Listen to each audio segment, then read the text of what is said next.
Thank you for joining the Build Overview for eSchool Data version 12.2. Today we're going to go over the newly enhanced items that you'll find in this release. The first item that we're going to go over can be found under User Maintenance. If we navigate to System Administration and User Maintenance, you're going to find a new option to look for unassigned user IDs. Unassigned user IDs are ones that may exist on the back end that were previously associated with a staff member who has since left and this account has been inactivated. If there is a user ID that is assigned to a record that is inactive, you'll be able to search for it so that you can modify it and relink it to a staff member if that staff member comes back to the district or if that user ID needs to be reused for any reason. The next update is a new meal status code. If we navigate to Registration Students, select a student and go to Status. When adding a new meal status, you'll see a new option at the bottom, CEP, for a Community Eligibility Program. If you're using this CEP code, please note that this will not be included in your state extracts. It will not be reported to the state. The next updates that we'll go over are two new areas where you will see iGender in the system. If we navigate to Reports, Custom Reports, and New Query, within the selection fields, you'll see instead of it saying gender, we now have replaced that with iGender. Any saved queries that previously had gender selected will now have that iGender field selected. Additionally, if we navigate to Student Discipline and the Vader-DASA report, when drilling into any of the totals in the columns for your incidents, you will find that the column header has also been updated to iGender.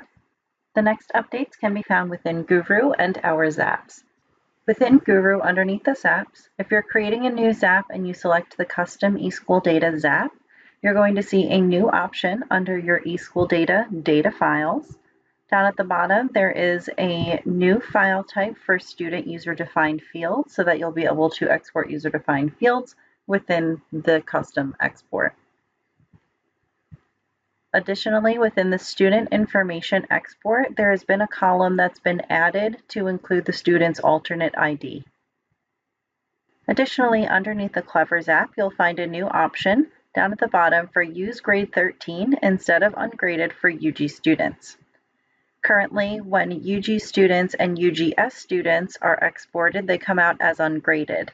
If this option is turned on, then you will see a grade level of 13 for any students that have a grade of UG, and ungraded will still be used for UGS students.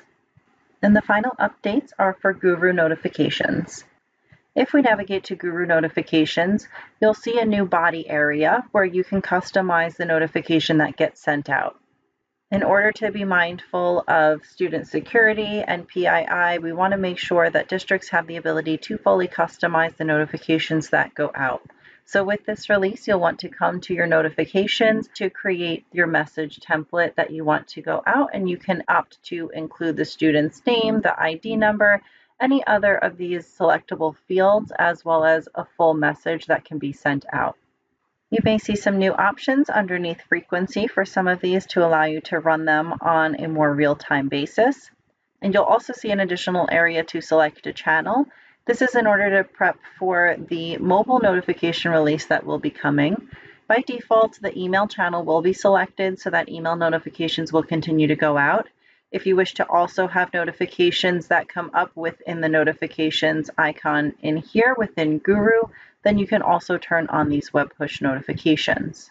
Selections have also been expanded for each of these notifications so that for all of them you can opt to message the students' teachers, their advisors, counselors, parents or guardians, the students themselves, or select other staff members if you would like to select specific staff members to send notifications to. That concludes the highlights for Release 12.2. Please visit the Release Notes tab within the Help site for more information.